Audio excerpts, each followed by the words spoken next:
Ao gwe bloa kle jidba de kwa kuli. Kuli Séraphin pour vligla. Ao se kim blanc.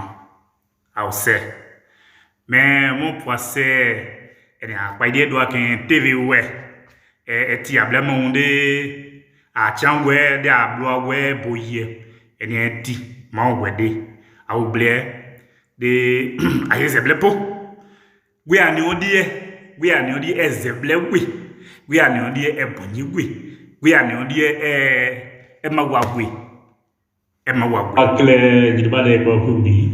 Mais kuli wakin awgwede awejie de mawana awdie yobla zian ane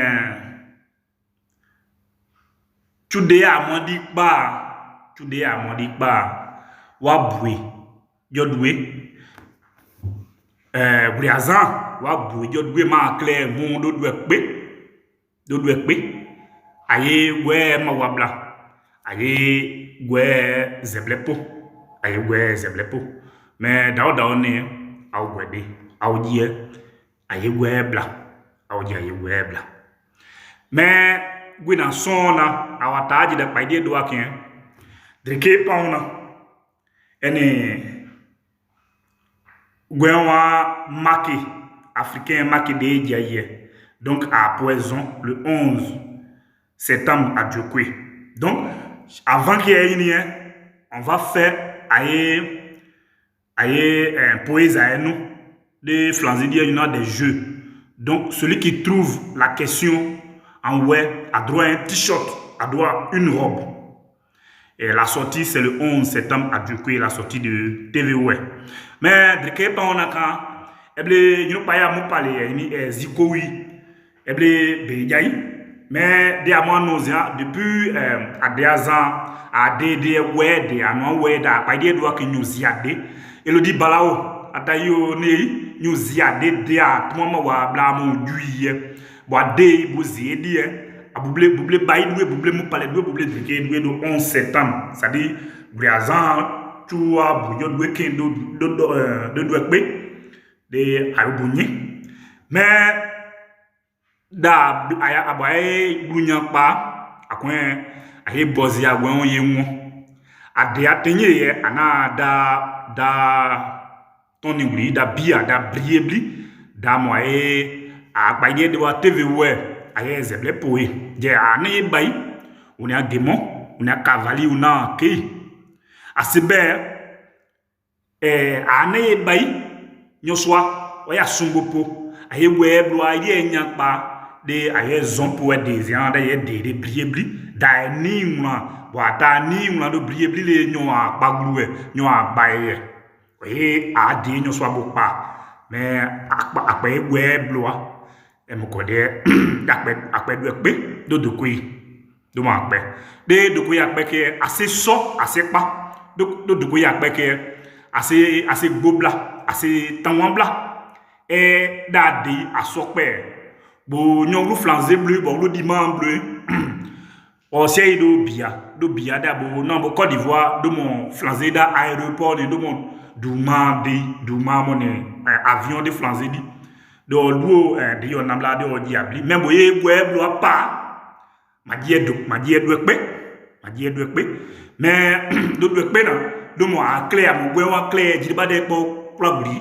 aye gwe briazan we abuyo dweke 11 septembre a clé we ay nimwa a sunda dwepo de boya ya bu we blo ajibla de ka dia mo TV we da po blo de mo ni de da gon wa ni anyini aye de nyo bla we on keke isube go de a clé ay mo enu de we wa ni taipa ma da bo do dwepe 11 septembre a zeble po de a aussi a on pe de we blo awe won gwen we degwe awe won mais zian amo TV we ajabu de jene bonwa de flanze di ana ajabu kado idi iglian je ayabu ide de we bloa de na ba ozidi abla wa kado do 11 septembre a Djokwe ye zan abo we de ade yemene alida san banea au monde nya comme là ou dire dreke zan de adia ya na bo nyosoation ko ni weye de yuri eble nyoso ya yuri eble o yuri enye bo se bupo de boglo bo se bupo de makulu glo di kanyo down de weblo a de alida sana zebedio nyoso ya buble na guri eje nyosoation ko bla guri gelation ko bla guri de se bupo de boglo de opla bupo de boku glo di de bo se de open hotel di nyo do zebedio o sekune nyo pleurer de flanzer di il est tigre en papier. N'ayez pas peur de lui. C'est un tigre à papier. Il n'a pas de valeur. On est zébidio. On se connaît. Mais un numéro n'est plus 225. Oh, Marius béni de Dieu. Assez Dodi depuis ta position. Mais un numéro n'est plus 225. 07 07 84 08 08. Plus 225 07 84 08 08. Mais au doigt un numéro boda a pour question temps bakli ablem o da ba die doigt ki question na temps boziye bledrike doué kouli promotion de la langue maternelle africaine. Dès qu'il y a un kouli des zones le ouais il en nous, le ouais il en nous, qu'on soit en Italie, en Argentine, Brésil, Amérique, nous sommes les ouéons. Dans nos veines, c'est le sang oué qui coule. Le sang oué qui coule en nous. Le oué, il est en nous. N'ayons pas peur de parler le oué. N'ayons pas honte de parler le oué où nous sommes. Parlons le oué surtout à nos progénitures, à nos enfants. Parce que il y a une seule chose que vous ne savez pas. Hein. On n'a pas, je sais pas, on n'est pas ouais qui le peut, c'est qui Dieu a fait grâce. Vous voyez, nous sommes des enfants de Nyonswa. Des mazas, il s'est boyé que nous n'avons pas nous sortons de nez. Ao Vivienne Ba, Atayo Ney.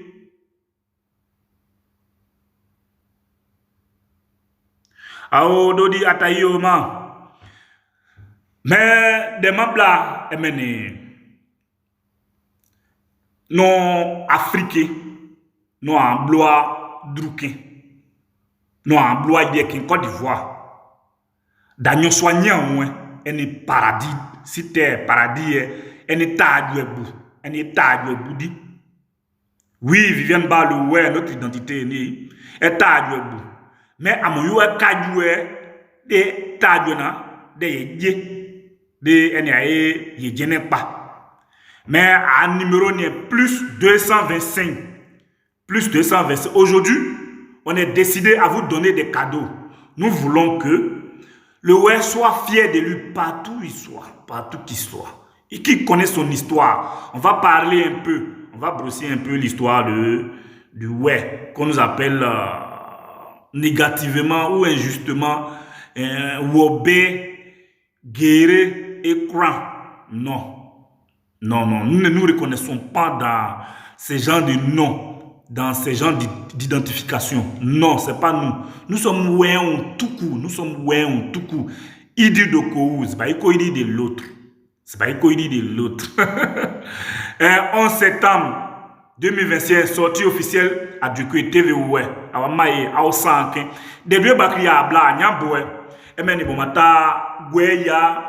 Godouandi, mata bonye Godouandi de we ya paon de obli we bloire ma paon boble ma taye beni de ma cantine di ze bawe beigi matba enanda nyuplia pantalon nyuplia zeze wekei beni taye we taye ne amblie et de jene ao papa Colé Laurent ko ni oglu baba ko ni oglu tayo kene mon kweja ni kweja mi anumboa mais akon a bébé et d'abli epon mais na a numéro ne plus 225 zia ene bayi ene drikei ene mu parler mais avec blé ya glé ne tembo disno ya clé ya wije je zia e mu parler avec blé je gwe Mais à on a première personne au Mada, à numéro n'est plus 225. Mon premier cadeau, parce que dès qu'on dit, dès à moi, dès pour les aïeux, à moi, pour il s'est comment il s'est comment non, non, au coin de mon non, au coin de mon dieu, gêné. Mais au coin de non, mania qu'on m'a à numéro K, à Oda, plus 225 07 07 84 08 08. Non, Boda, il y a une question pour que, dès à 10 ans,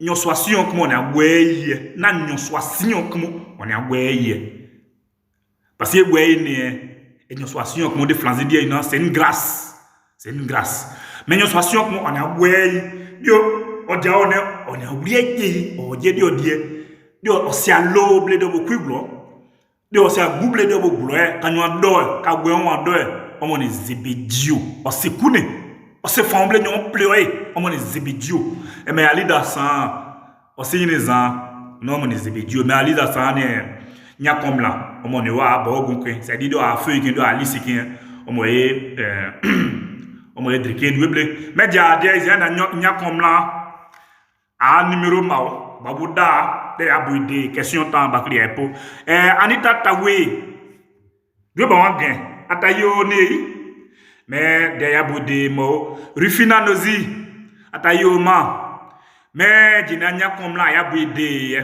mais bon nyo moi au moins nya kon moi da ayo question to o ya analyser nous c'est une phrase au pays où c'est une phrase au pays où cette phrase là tu dois la prononcer en 3 secondes au minimum au maximum 3 secondes.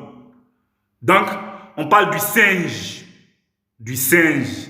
Il y a plusieurs qualités de singe au pays où il y a le singe noir, il y a celui qui est un peu blanc, et il y a le rouquin. Le rouquin au pays où s'appelle Québec. La tortue, c'est Koula. Maintenant, le chasseur s'appelle Koulaï. Québec, Koula. Et Koulaï. Donc tu dois dire rapidement Québec est comment on disait Québec qui est le singe à traîner, c'est-à-dire à tirer par terre, à traîner, à attraper par le bras la tortue, à traîner la tortue devant le chasseur. Donc on reprend tranquillement. La première personne qui va appeler, c'est très facile, c'est de se concentrer puis reprendre la phrase. Québec, Kala, Koulaï, de Koulaï Douaï, juste en 3 secondes, tu as ton t-shirt. Tu as ton t-shirt. On a plusieurs t-shirts. On a le Zegoun, qui est caméléon. On a, comment on dirait, le Saïkba, qui est la chaise de l'excisé. On a Pao, qui est premier pays au pays où il y a déjà un appelant. Allô? Ouais. Papa, collé Laurent. Ouais, assez majou. Assez bois. Assez. Àwọn ya obobo.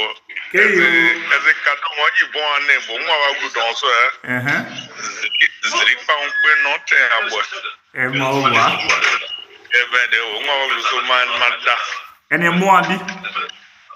Mo wala bo ji mo gwe yo gu don ni abo sa gu don so man da ziri wo. Mo.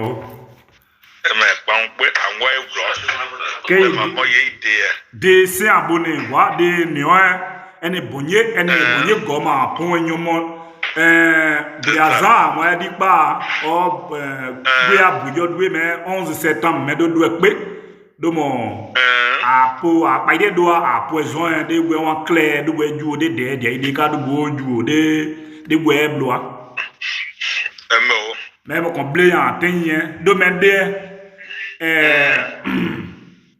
dadoué ne mo son ne so pa mais c'est ça aja mupale aja ya zabu ya blagwebo dini na ye bible tin bunu atin asiaje e me a tonu do adrikeke c'est ça mais gwe na dwe boy do mo aizon po anyu to e do be ju Mais zia ade web lo ide anwa no da pa ye do kemi ade de e buwata inu bududi buwata ide wa inu ton de web lo da pose ade flanzer une question réponse.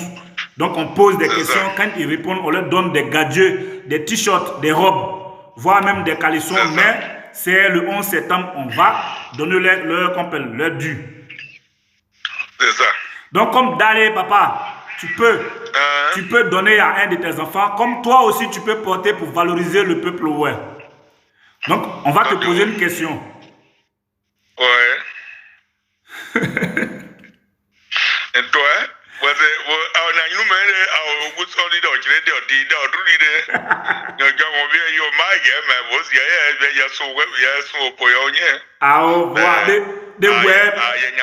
de web lo abale web lo ibi ajata na wo akon komo amu pale apon kanyo no adaso ine mu pale adrupe de be ezro e na baika o e na mu pale no apon wo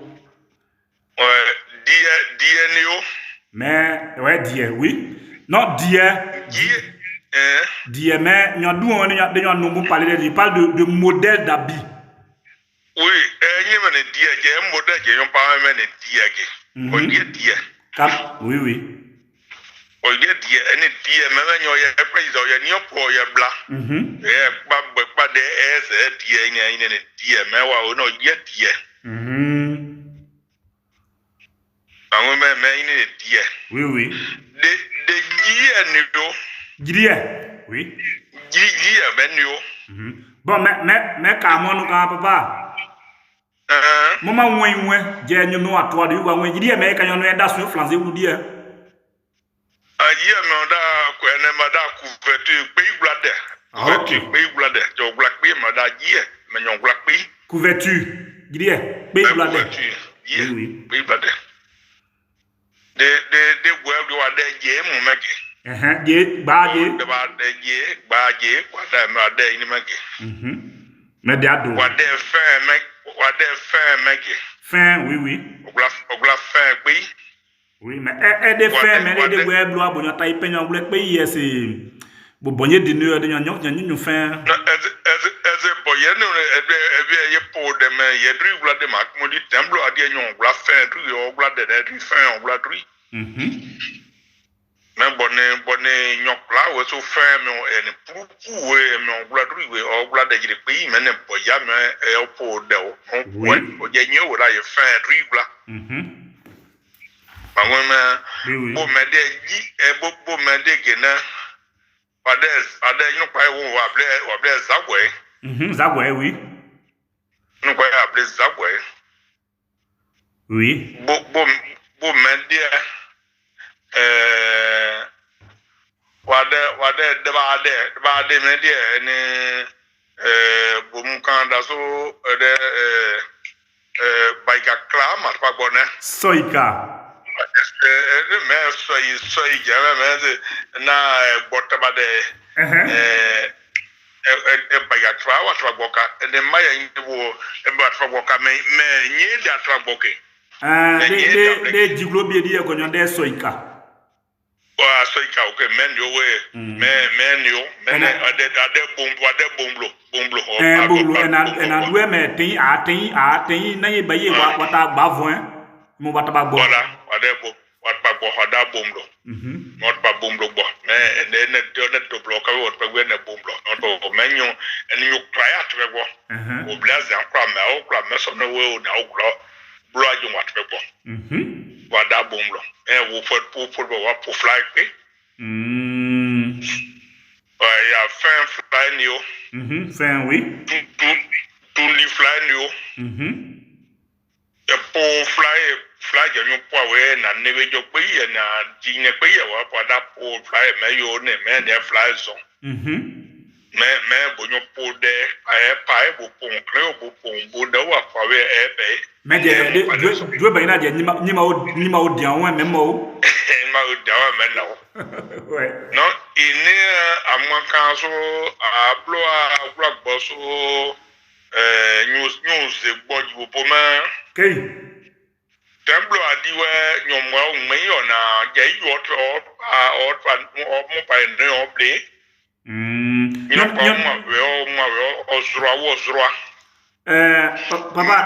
Papa ese groupe de maintenant a che no oni noti duan mais na enyon du oblé asise menwo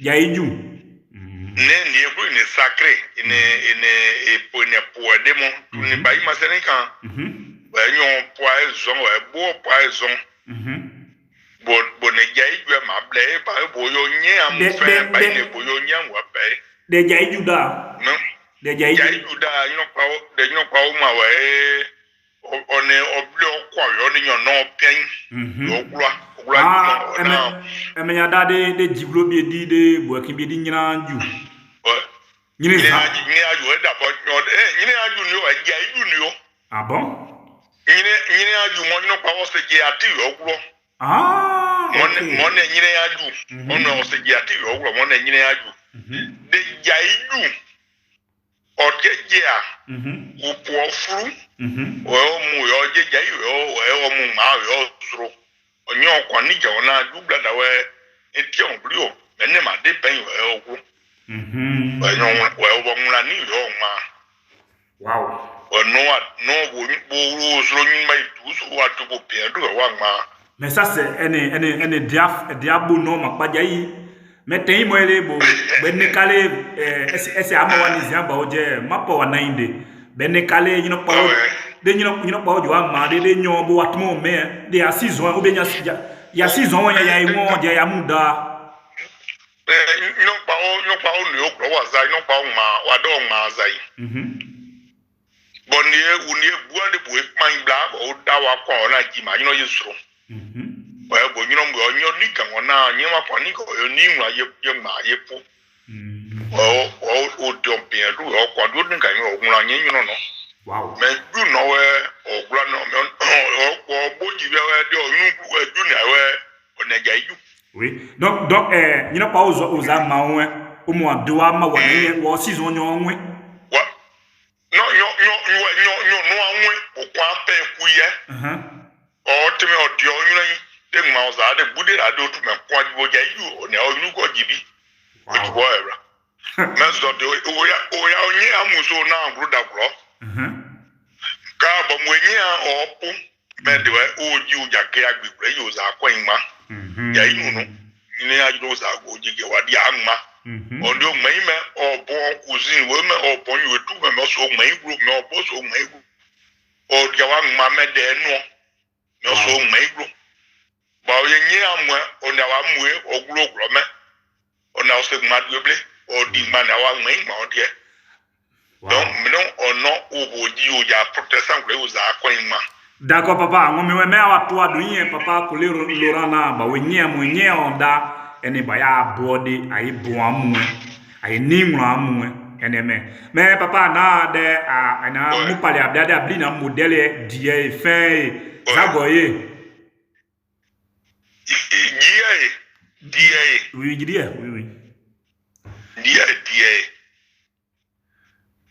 de genyo do mo da bo genyo do me fa bo fa mais flanzeda chapeau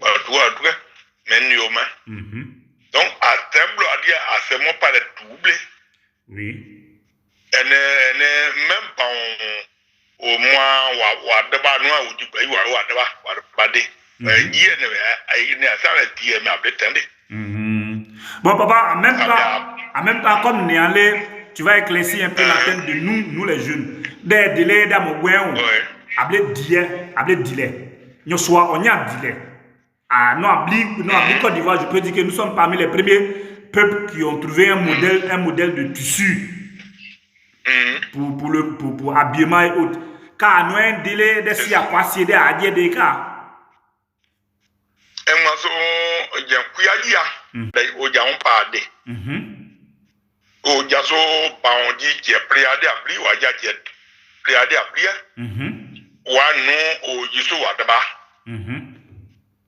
o bo mu ba on kan e ba wa daba o ble wa daba o te wa daba o ble de ba je fly ma pa wa de wa de be donc j'ai devant on diabla o diabla so e me aja ade o diabla ala o diajer ba o diabla so e me mozo e njo ji me jaje ji na me de ba de fe aji be ni moment de e me pa de ba de tun ni bayi o de ba tu o de ba ji o tebe o po tun bo mi we e do ni e pa ni e pa ba de so e mo da so de a sacré de a wuri ku wuri na ni ya pa on je ni e gba odi wa ni po kwan ni bo nyu na am ye de ba da bo nyu pa mu wa nyi de bo je wa nyu po je jai men ba on ji abono oji de ba oji o za di d'accord mais elle est bon ko son kan de die se die wey de ka de bli ba ko son wa die se oji de ba o jaje wa ba donc die wey donc papa amo ade kan ne we ze we wan clair abon bonya ya bli di ben ene mole kamone ina comment dire ina dia ka ma bon ye de doit bli on panui die solution be ya ito ka da ye mule da die je de ka de bli voilà ba mu ka de nyo ti aji so ada de body ba pa body ba ni conclave za obi aye die mu pa wa de conclave de body ba pa body ba ni conclave me ba pa body wa di da ba ni body a obi aye die mu pa obi die bot pa o yi de me wa po blo adi now our mode de ne wa ju e de wa po ya obi aye de ne mu pa wa de ade body when you blow bu e giba we so de body za wa tend this so awaji so our train me kui de yi de kui pe ne nya zua kwinio de kwinio gainio manwema kui pe na nya na o eme mu ble nye de na tinu ba ijo se ka ya de gbawude ya de wuli gbawude enyo nye ya de enyo jiri yo jiri donc bonyu ye mu pa kan ya menyu ye jadi mu ye ku ya jadi mu ye gla ya pande mu ye gbogbo je nyu pa kuro na bo so yin bodo nye medipa nyu ye dimi ya de nyon ti enyo pa mu mais mon parler de ya kan de costume jini edine ya boguru no kan bo mo pa body de masa tu vas adorer mana e ba de c'est dans blanc gbe mamuji ba gbe ya parce que ba gbe ya mo mo parler na ye mo pa wa ye na ba de popo le vieux colero dettement a moins ka jonka mais jamo atmo ka na kambla amo a webloa de flanzer da culture mais modernisation ça dit flanzer nous pliade ka wa no de ka ye nule da mona die ablada blie de eye godiglu ka jonka eye bonye ben eye godiglu de eye nu no ito du be de andi da blie e pa antiquité ça dit que e pa adorer bode kanyo e pa adorer bode de yin abode da die na bonyo ana e ba wa tie jon bla bode me ne kwa de me nyon si e me zon bode me ne ye bodi ne e chen ji bode nyo se be bode nyo me apa ji ne de wa si se jiri ne nyon ne o ne ma ble templo adia o no pa oje ja ma di odi de oui bon mais jema dia kan papa jema dia kan de ko de mak plon amon weze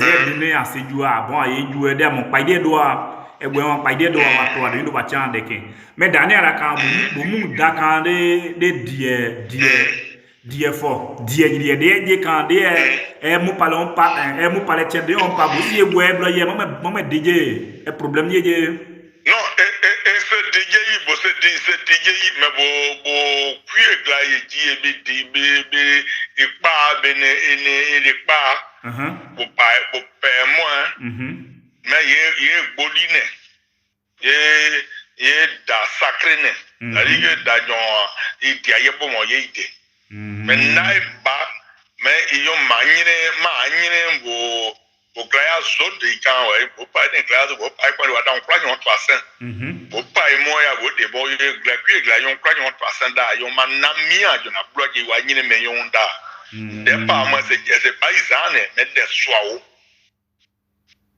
mais des sois pas mon ne valeur. D'accord.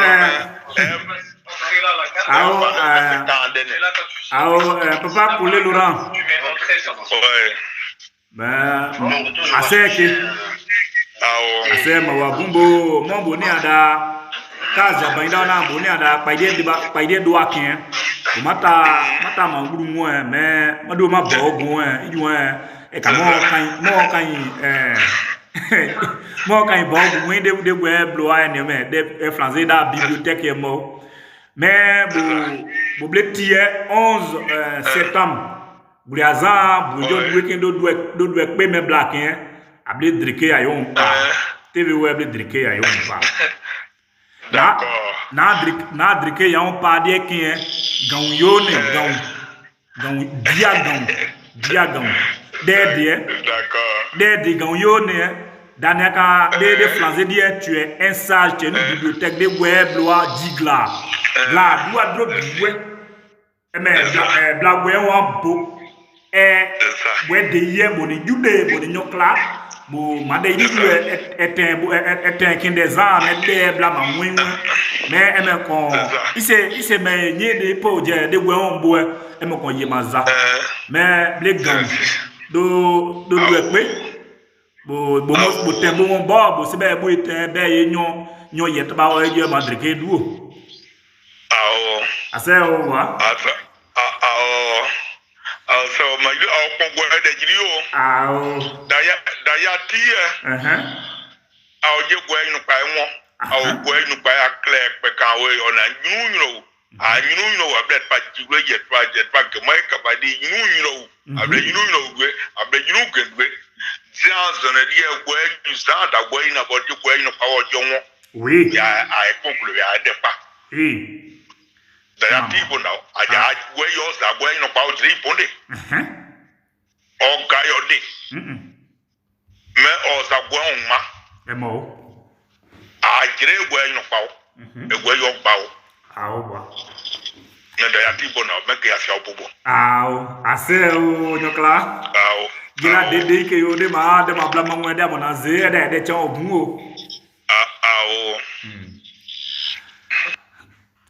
Ao web bloqué ame tonton papa abo Koulé Laurent omonia niada paide do akika Dios roi ene tende abli mon palais a pa on de abli ba de abli e mi on zadika on a gidi eme do de do mon diene ziabona dile do bona ziabona die do bona dile do mon fene domo zagwene mais il dit des modèles top modèle web en zrudika domo chakotone mega violet mais oblé drike doué mais ali dans ça et mon a bogon keka 11 septembre sortie officielle de DVWA du Kwe ils auront leur cadeau donc à numéro n'est plus 225 Ao idu de kou ase os ba ko idi ona idu de kou na papa Koulé Laurent daodane dru zain do de tuer et ban mais on continue appeler parce que toutes ces questions là c'est tout à l'heure c'est papa Koulé Laurent c'est pourquoi j'ai pris une question vraiment dans la bibliothèque très lourde pour lui donner parce que c'est un ouais authentique pur il sait de quoi il parle il sait où il va. Et d'ailleurs, c'est le président des Wayon Leaders, celui-là même qui veut réunir, qui veut créer l'unité au pays où financièrement parlant. Voilà. Donc, il connaît. Anita Tawe. Anita Tawe na papa Koulé Laurent. Assez bungo de bla ou qui est doit donc appelez pour prendre les t-shirts et les robes. Pour prendre les t-shirts et les robes. Il y a toutes sortes. Il y a, je disais tout à l'heure, il y a le saïkpa au pays où est la chair des excisés. Il y a gaon. Gaon qui est, je crois, la flûte au pays où est. C'est la corne du buffle. Ou c'est la corne de taureau. Ces deux animaux féroces, très durs, qui incarnent la force physique. Voilà. Donc, Gaon, c'est la corne de ces deux animaux-là. Quand un glas de sagesse sort, par moment, ces instruments de musique l'accompagnent, lui donnent, chantent pour lui donner l'inspiration, l'encourager à parler de l'histoire du peuple ouest, de l'histoire d'une tribu donnée, de l'histoire de... Bon, moi, je reviens en langue. On va trop loin. Donc, appelez, les cadeaux sont là. Appelez, les t-shirts sont là. Celui qui appelle, on donne ces cadeaux. Autrefois, quand on se séparait, à Gloyer, on a beau du zan, et nous pas beau dekpa, beau doa dekpa, y en a kueju de flanzer ou lion on est au félin. De beni do beni ba boanyi wa dekpa le kan no ba da so egwa egwu die, mais c'est des ado. Son est Aouda, on a tout à l'heure, on ne prend pas tonton Colé Laurent dans le jeu parce que sa question, c'était une grande question. Le premier appelant, et il va réciter cette petite phrase, ces trois mots plutôt, c'est même pas phrase, ces trois petits mots en ouais rapidement en 3 secondes. Voilà. Au pays où quand on parle des singes, même dans qu'on appelle la science, ça existe. Les singes, il y a plusieurs qualités de singes. Il y a le singe roux, il y a noir, il y a blanc, il y a autre. Maintenant, le roux au pays où on l'appelle Québec. Le noir, c'est gris. Le un peu blanc, c'est... Non, le un peu blanc, c'est gris. Le noir, c'est, je crois... Bon, je vais me rappeler, mais... Donc, la phrase, c'est... Québec-là, Koulaïdouaï, Québec-là. C'est un peu difficile. Québec-là, Koulaïdouaï. Il faut que la personne arrive à épeler rapidement, à lire rapidement cette phrase. Il a un t-shirt, il a une robe. Voilà, donc on va un peu en musique. Aujourd'hui, on est typiquement ouais. Je m'assois un peu tellement je suis content d'être avec vous. Aujourd'hui, c'est typiquement le ouais. Donc, à Dion, ouais, pour des canets. Où on a déjà fait cet exercice, je crois.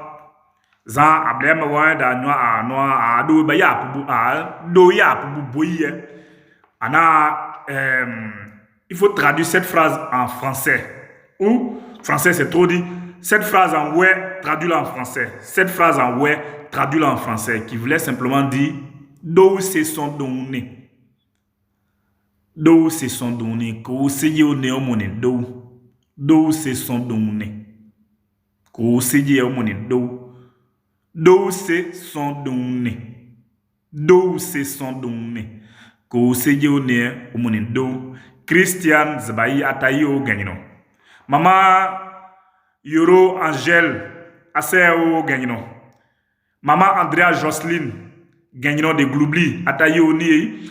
Donc, d'où c'est son donné. Qu'au seye au néo au monnaie. D'où. Donc, qui peut traduire ça en français pour nous? Aouda awa drike duo. Aouda awa drike duo. A ezeble po do ekpe. Aouda awa drike duo.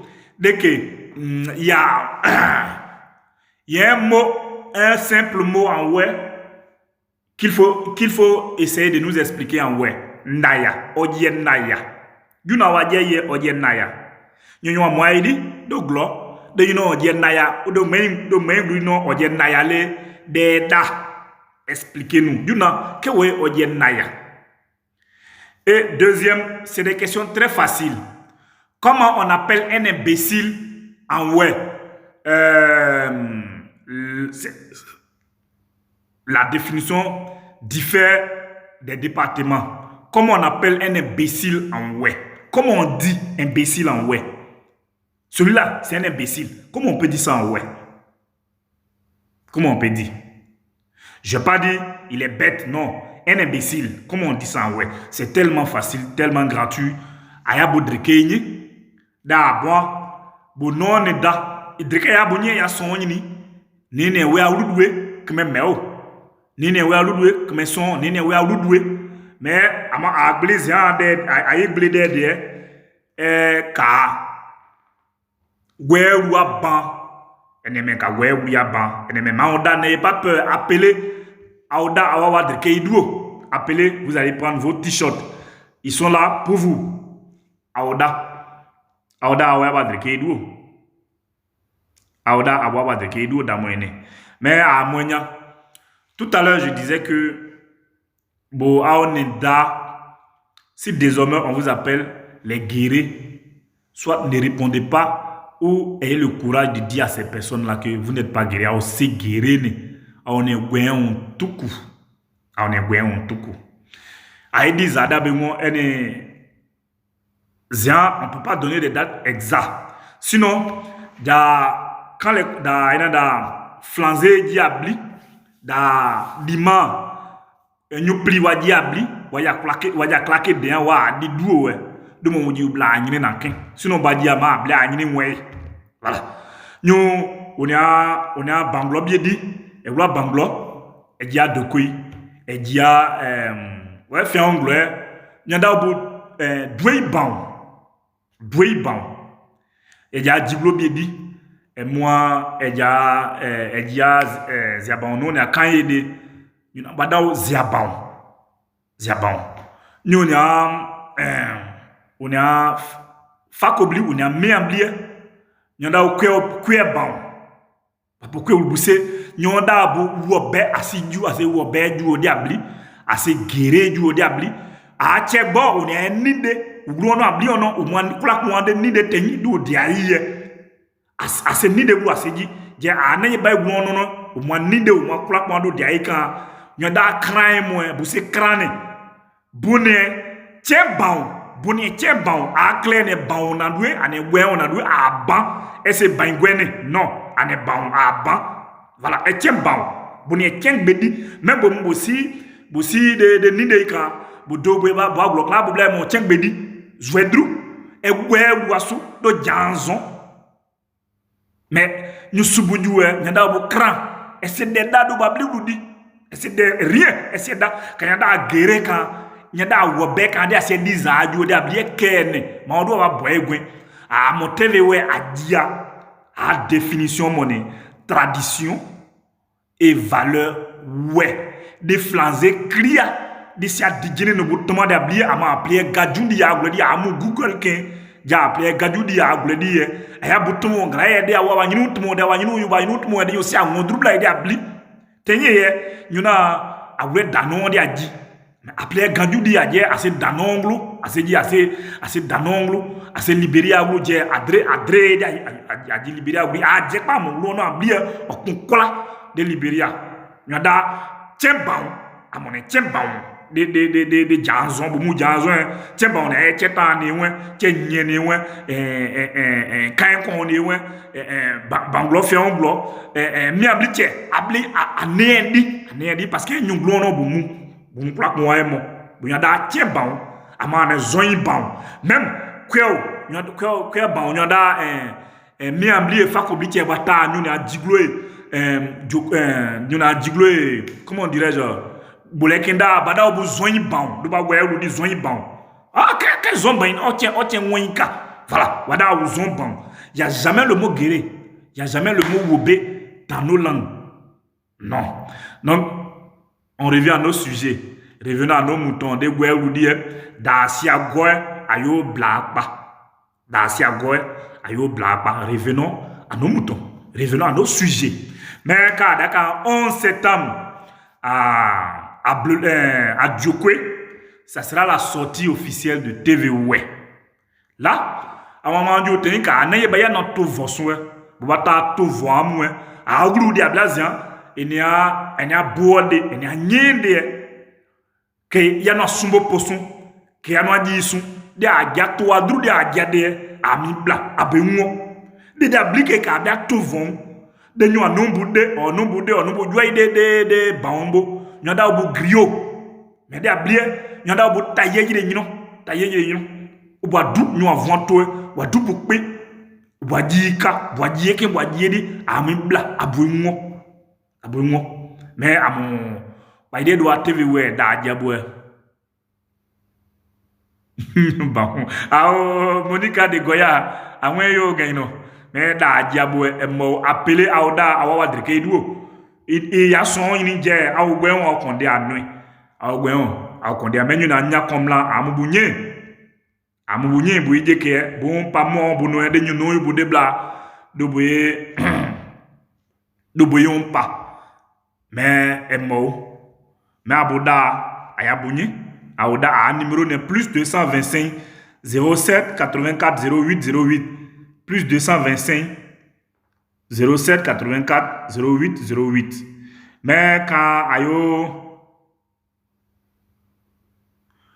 ayo de chengbedi de mamu de chengbedi de konde bo iya pa de doa ke mo de gwen on a chengbedi on a janzon e on a zwedruwe obambe obume gwen on a diglo on a fianglo on a dokwe on a miambli on a tayi on a sanyima be obu ane gwen on a duwe mais Marie Niangbo o mo blona sumuyaya di nyonje ke mo nyen mais ato awdu yen de mo nyen ba mais awato adu ki a numéro ne plus 225 07 84 08 08 plus 225 84 plus 225 07 84 08 08. Appelez pour prendre des t-shirts. C'est des t-shirts qui sont chers. C'est du pur coton.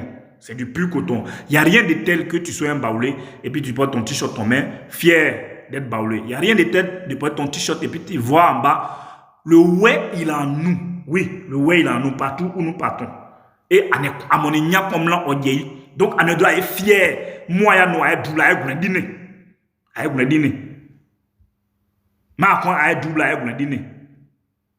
Ah ouais.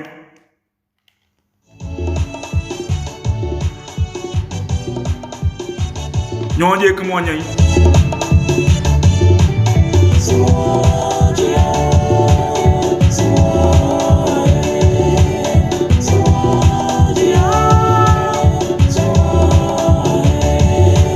C'est WhatsApp.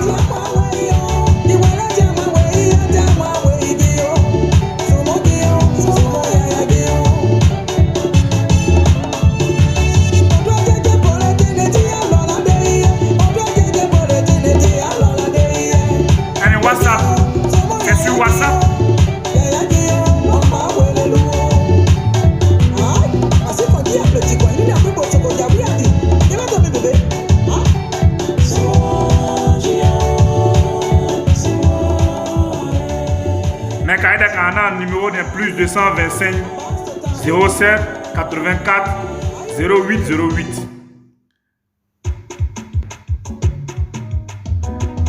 plus 225 07 84 08 08.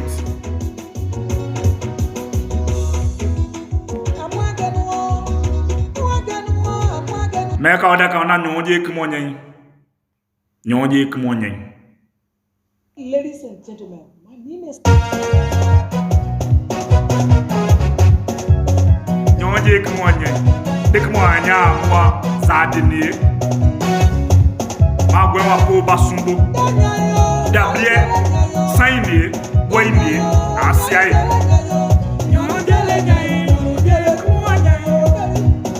Numéro c'est WhatsApp. WhatsApp. Appelez pour prendre les t-shirts. La semaine là, c'est semaine de cadeaux. TVF fait des cadeaux.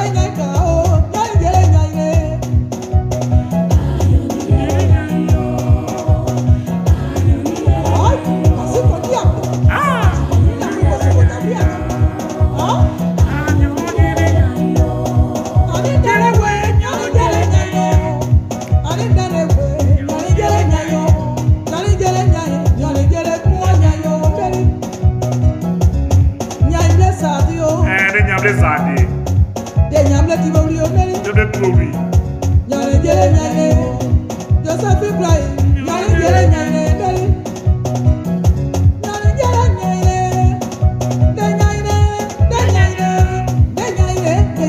oh, Angela, numéro 10, on m'a dit à son mari, on doit agir les hommes. Oh, oh,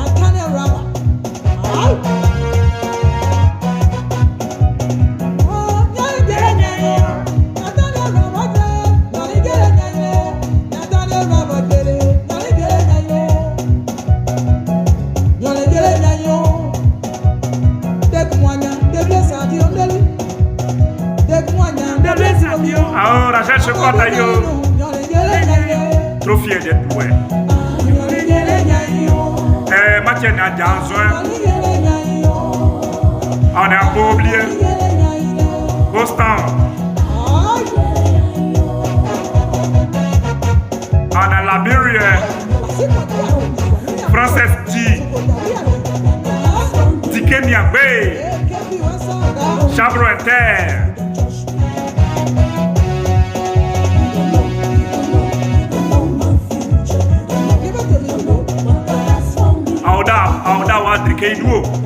Auda wa drike duo.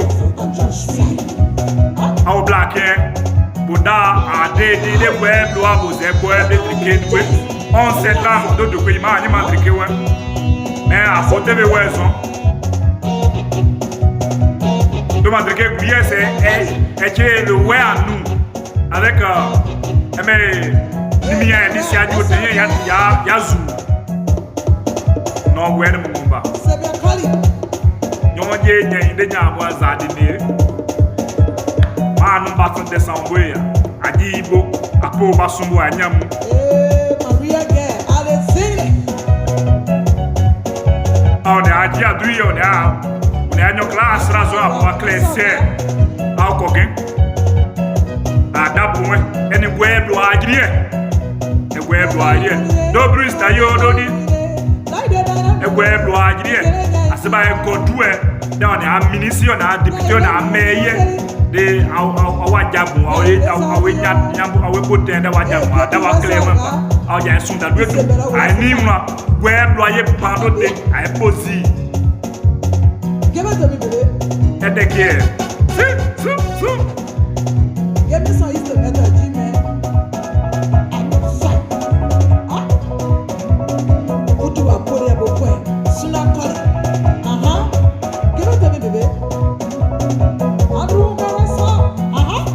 That one, that one only. That one only go. le cadet de basé le cadet de basé maman na mamu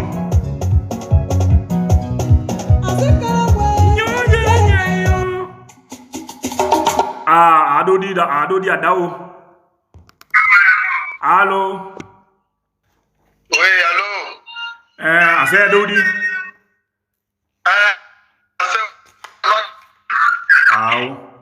ok mo radio ten gibo edi de matumade gwo ye inwo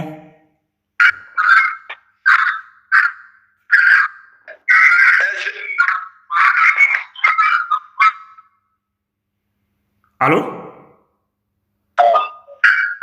mo téléphone mo radio ko ge e ge ya pa do yin do di mo we Mama Luan. De manière.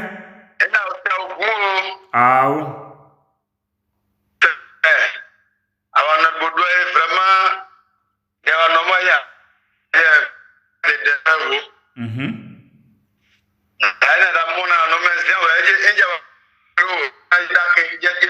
Oui.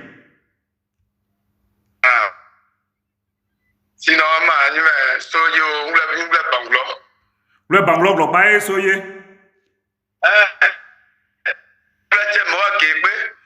do chemme wa gepe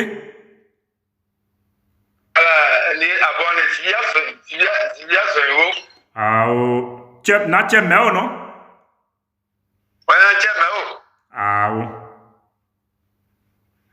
Ah, Ododi, même à Dakar. Allô? Oui, allô? Même à Dakar, même Gouliazan, 11 septembre. 11 septembre, mais do mais TV ouais pour fête au 11 septembre ma dabougon wa clé ouais aye zeble po D'accord. mais Jedaka mais à mon ouais na do mon TV ouais à mon po drike ils ont drike à poison e gwe wa giri azai voilà e gwe wa giri mais boade hier ene de flanzer une question de abdi gwe blo une poésie da mo ide bo zedi mais ble drike do drike ne wa gluson quand même mais oh je a nye un cadeau mais 11 septembre il dit de duo 11 septembre mais tu vas douiller de aye de yo bo be ye diza mais ma do madrike ouais ya ma ngoma loin mago a o de gwe bloa allô a de gwe bloa neme do ni gwe bloa nya da zugo na ya gwen zugo de gwe bloa bo gwe do yi ota mu bo zuru de oje de ojuan de jenese ni do mu de bo zuru de ojuan ye o mu ya ni ojuan bonye ni ojuan yi kayon zugo da so de flanze glu de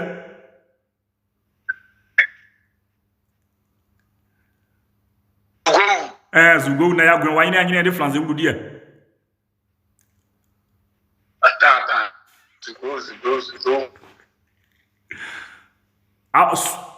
Zugo na ya gwen mae Ododi isekema mais dimanche adia ne me da mo ane même moi ni bon dimanche adia me da ne de boju wa ni de madrikeje d'accord mais aje ne Ododi mo da ne poguye nya na gwen wa clear bwede do ekpe do ma ezeble po wa zo eze adaba clear mba mais aje ne Ododi Allô? Mais Jenya, depuis TV ouais pas ma première fois manda, mais ma son temps pour booster, ma son temps bien booster pour de dubuna yo initié you booster pour un cadeau à nya ouais. Ok. Ma te fabriquer d'abord, ma te retourne là-bas. Ma bonne au gloire, mais Cadê moi? Ma posse, cadê moi?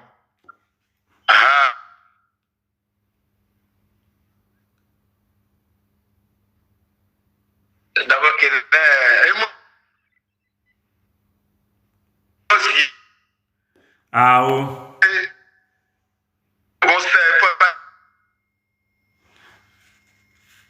Ododi, mais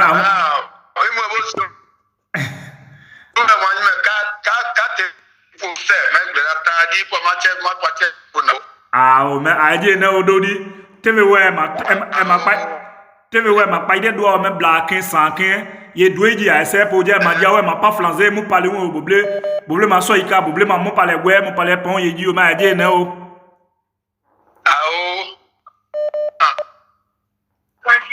Allô?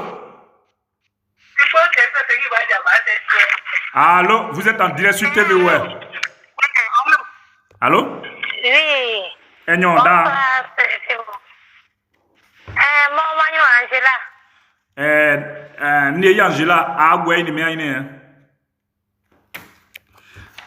Chenyu enya inanda flanze dele me amuda de kane. Waje wada de ka o. Allô? Allô? Allô? Ni Angela kada kana amone gwen agwe ni anyine ma. Ma wele.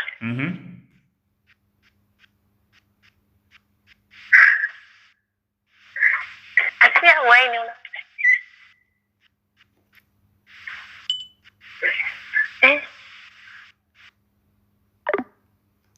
Mais à monya baide doa de badun doa de mais sian mais wa me da de ka no amu pepe de gwe bloa na de flanzer na la caravane passe, le chien en bois. Le chien en bois, la caravane passe. De gwe bloa na ka baza pa oué zrepa ka zrepa baza pa ou. Donc, bah, on a TV working da couli c'est la fin émission a odu se mo a odu biké de flanzer dia ina ba ogun e me de na nwe do na nwe voilà boglaye ba we ma wablada wa nyumbo. Donc aouda notre numéro c'est plus 225 07 07 84 08 08 aouda awa drike pa ena wa drike ka adaka na amedwe amwe le kadibo le cadet de basé. C'est quoi? Ouais. Ça c'est notre rythme quoi.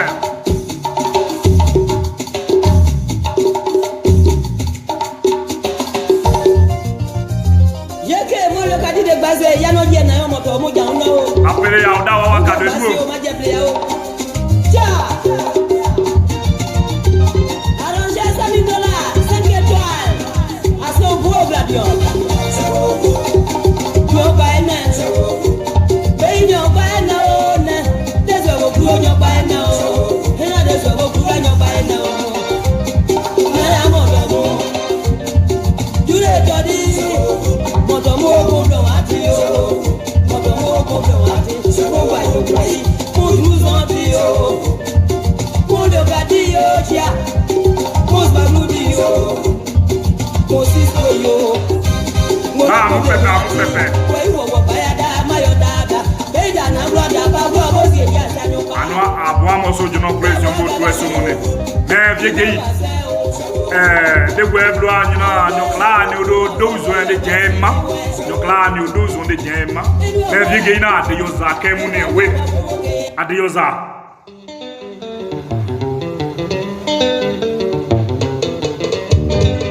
Ade yoza. C'est ma bafouze, hein.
so ai bla ende ma po ya ju ase o ge na de mo se o mama claire query ase ende akwanje na mama au de au sake ai do on se tam ai we bla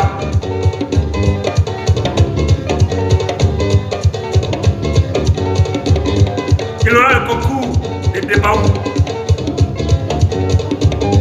concours des événements, concours de l'équidé, concours des tématins, concours des diablés, des poulets, des bayas, des tapoyos.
Bukoge, ene direct alia. Mais kene a blue. Kene. De we bloa. De ne ine ambli. et nous si adu oba bla tanwa bodena ya we ñu nomblie e mi ya bla da boy ngo de waja ina bijan je ka de blide mo ya da duwa ya glo dade men ñu na sidi ya de blide mo ba grede mo ma de mo je ten do mo ba dui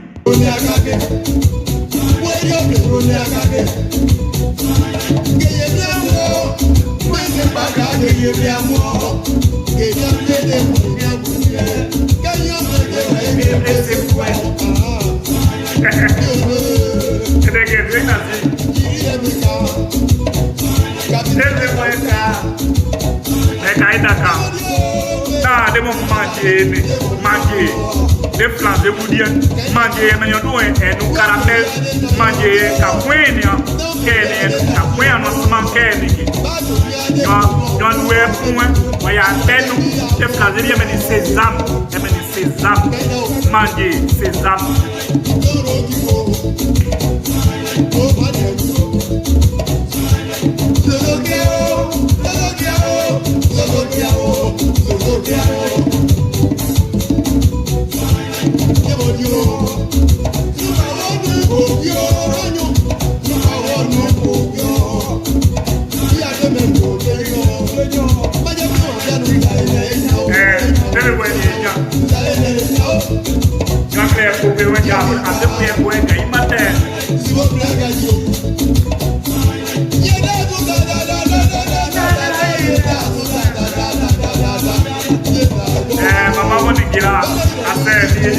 Mama Moni ado Ada museo Mama Maluka Trosso golo ouais Ayo bien de toi Appelez les questions sont très faciles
de Siebli.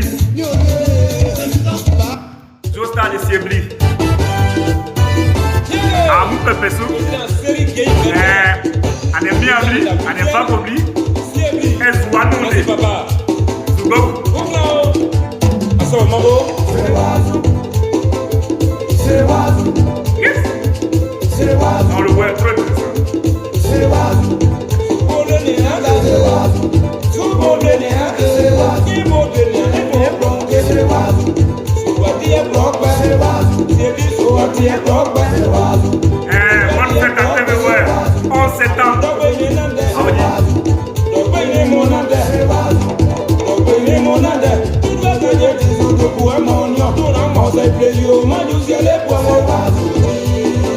On a Français, on a Italie, on a Miambli, on a Keibli, on a Globli, on a Sombli, on a Kabli, on a Ziodaoka, on a Palafon, on a Palafon, c'est nous faut bien avoir oublier.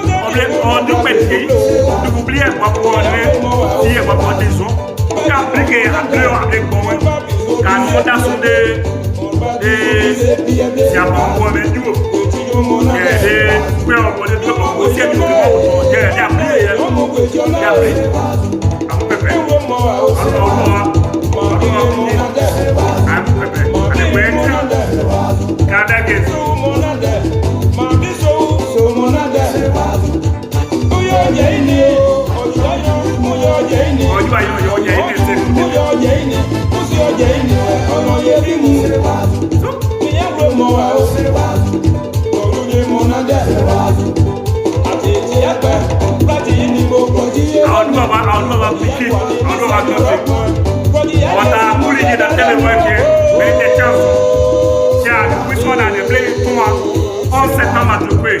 Le boom, positivement parlant, sortie officielle des Téléweb. Dakar, on a ministre, on a député, on a maire, on a reconnu clair, Audi, et des adhères, des bliés, des baoulés, pour des cas, ou des soudés, des moyens, et nous voyons, et nous voyons clair, dans la noix, quand on descend, et nous voyons, et nous voyons, et nous voyons, Audi a soudé le poids, aïe, Godou, aïe, Godou, 11 septembre.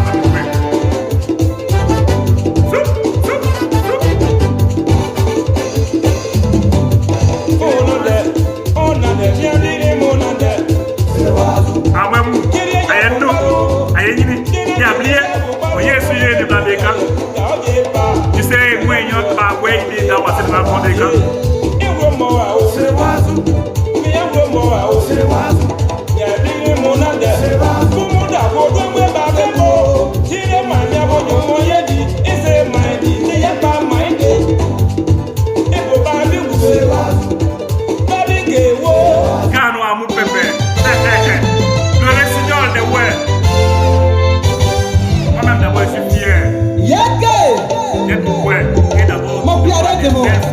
magnifique, yes, Dieu me donner cette grâce à mon frère, laissez-moi, on va magnifier la femme, ouais. Parce que présidente Juliette Bosson et toute la maman Amaway dans le monde entier. Voici votre bébé. Madame Don Solange, la première dame du démon. Maman Jadis Sier, à Kouliou et ma maman Taïboy Martine, à Sao-Flaino, ma grande soeur Jacques Madia, des Français. Ne point, n'y a pas un mani, mais pas vrai, car ouais, non pas ah aussi bon. Ni à bifa papi, en vrai, de coyer, que moi, non pas ah aussi bon. Il va tout le temps, taillé, pas de caille, soudé, non pas ah aussi bon. En 7 ans, Elle me dit, ouais, non pas ma vie est au CD. Elle me dit, ouais, non pas ma vie est au CD.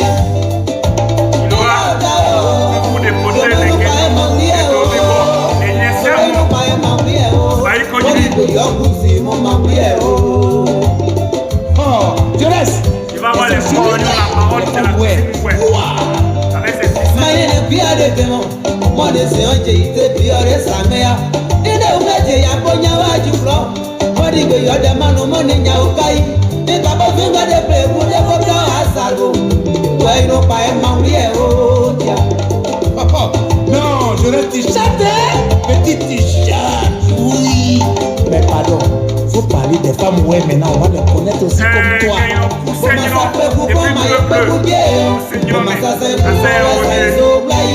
Même tes caméléons, tu peux avoir aussi.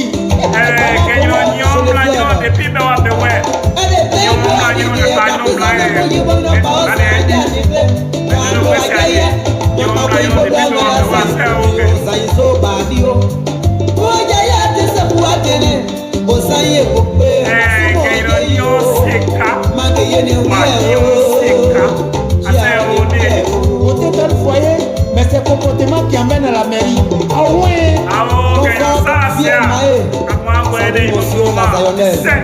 Ma maman va Viviane. Oyuagri moi je tawa. Oje wa sa mu de ni to bore. Oyuwa sa ko fe mu tio. Mo da ko nu ba ibo pa ça quoi le moi ça do binité moi ça dit pas et moi mais il y a nambo moi fieri na boué moi non on ne me dit vraiment ouais mon pays ma que yo tiele a asa obi egwe o kweri le fiamenta e ko ti ya da o klega ma ri e o Maman papa yo la qui est fille ma ri e o Madame Patricia mai na jiganya ta ni ni ase botanya fa e broso ima ke ye ni ade mamu toi ne fais pas hier même c'est là-bas que ton avenir depuis lors nous sommes battus là au détriqué maman Dorothée Faye nous sommes là au détriqué monsieur le maire dit appelez on tend vers la fin de l'émission depuis Paris appelez pour prendre votre t-shirt pour que le 11 septembre Madame Moblé Joël depuis le tribunal de Yopougon ma maman je n'ai pas mané beaucoup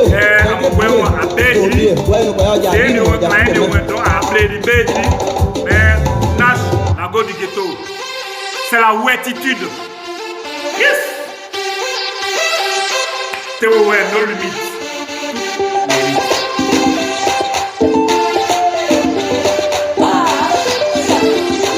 Big up à toi, la God du Jassa. Yes.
La sortie officielle, tout le monde est invité de tout le bleu. Appelez-le les bleus à taille de taille, Zanier à Kiglo. Et tout le bleu, appelez-le les bleus à taille, Zanier, Kiglo. On invite tous les cavaliers. Et puis, il y a Fakobli à faire Mangolo, adieu, oui.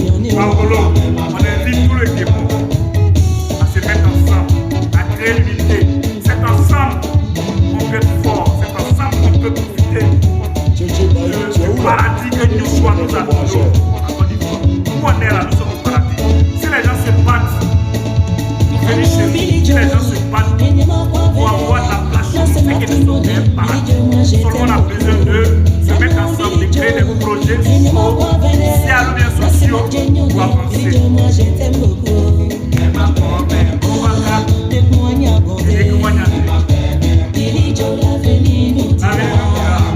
Que le peuple ouais, rêve toujours.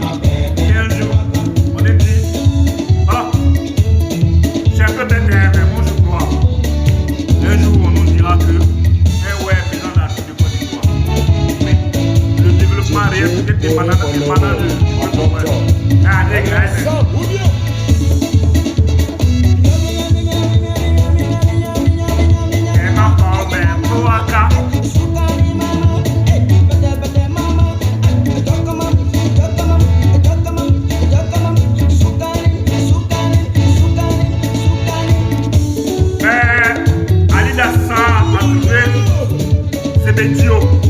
Celui qui est riche, qui ont la fouille, ça couple de ouais, ça couple de votre on va dire c'est Bénitio, on s'est coulé, on pleurait. Deuxième, papa Colin Laurent a donné la réponse du modèle d'habit de l'Antiquité au pays ouais. Il a dit hier, mais flyé, ça ouais, c'est un bon pays d'habit. Ouais, mais ouais, il y a des c'est qu'on est. Nous pas ouais, après un scobé, il y a une pépé.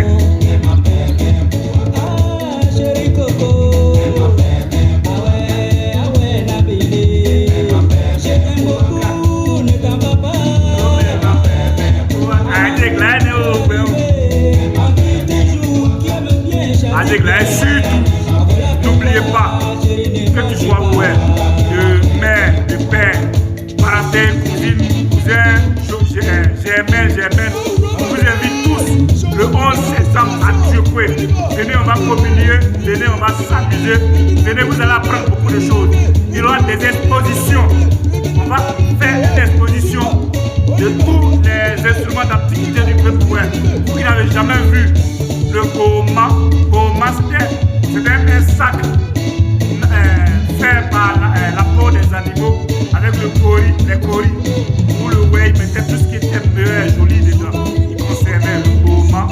Il y a Sodré qui était le couteau qui servait à exciser ou à circonciller. Voilà, donc venez, on va faire l'exposition. Vous allez connaître tout ça. Donc nous sommes pour nous, il y a des bouteilles de pour les faire. Aïe, nous soyons noyés pour nous d'autres pètes. Voilà, d'autres pètes. Donc pour les hasards, nous avons pour nous son, c'est-à-dire 11 septembre à Yémen.